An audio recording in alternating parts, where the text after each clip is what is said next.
history was one of those issues, and it was an important one. And this is what happened. I was reading conversion stories at that time, and I picked up a conversion story by a certain gentleman named John Henry Newman. You're in the danger zone now, man. His book, Apologia Pro Vita Sua, which was his conversion story, I read that, and then I read his very famous classic essay on the development of Christian doctrine. Okay, I knew this guy was smart. I mean, you can't read 3 pages of Newman without realizing you're dealing with a genius here.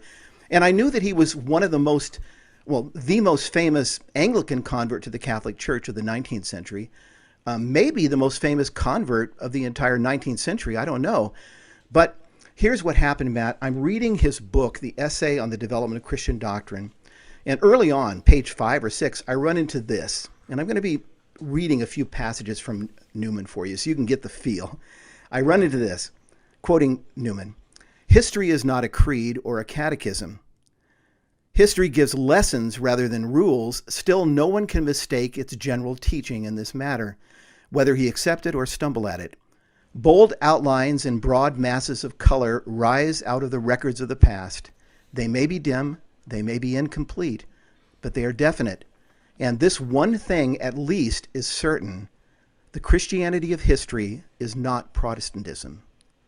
If ever there were a safe truth, it is this. Okay, so that's a hard thing for someone who has thought that we were just getting back to the basics, that we were, well, you weren't a primitive Baptist, but there are primitive Baptists who'd say we're doing it just like they did in the days of Paul the Apostle.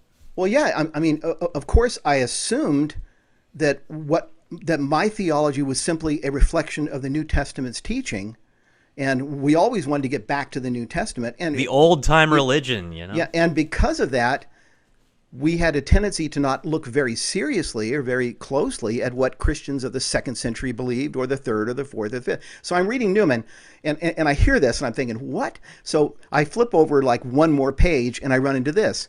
To be deep in history is to cease to be Protestant. And I'm like, this guy is like, I had never heard anybody state something that bluntly and that boldly. Well, anyway, so Matt, I'm being struck by what I'm reading in Newman. Frankly, Ken, I don't know about you, but for me, when I came to this point that you're describing right now, I was kind of embarrassed.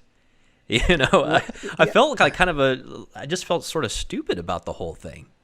I felt some of that too, because truly, among my friends, I thought that I was someone who read really deeply into history because I went all the way back and read the Puritans. Because I was deep in Jonathan Edwards and John Owen and whatnot. Yeah, somebody says church fathers, you're thinking Calvin. Yeah, right. I was reading Calvin and I was reading Luther, and so I thought, yeah, I'm deep in history. And suddenly this guy's saying, no, I'm talking about the 2nd century and the 3rd and the 4th and the 5th. And again, I had graduated from a fairly well-known Protestant seminary. I had been ordained for a number of years, but like a typical evangelical, I just hadn't spent time, I have to admit, and it is kind of embarrassing, I hadn't spent time wrestling with the question, what did Christians believe in the 2nd century, the 3rd, the 4th? I knew some of their names. I could tell you, there's Clement of Rome, there's Ignatius of Antioch, there's Justin Martyr, there's Irenaeus. I could name some of them. And here was one of the most brilliant Christian minds of the 19th century, though, telling me that if I were to actually read these guys, I would realize they were not Baptists. Yeah. It was like Newman was throwing down the gauntlet in front of me. And so this kind of moves to the next step, because what happened was I took up the challenge and I began to read the early fathers pretty much straight through and in chronological order as best as we know. Sure. And I had to admit that what Newman was saying seemed to be essentially true. When the early fathers talked about the church, it didn't sound like the way I talk about it. When they talked about tradition, when they talked about the sacraments, when they talked about the rule of bishops in the church, they did not sound at least Baptist. Okay? At that point, I would say, maybe they sound like the Orthodox Church, or maybe they sound like High Anglican, maybe even High Lutheran, but they certainly didn't sound like an evangelical. Like storefront Baptist. No, they did not sound that way.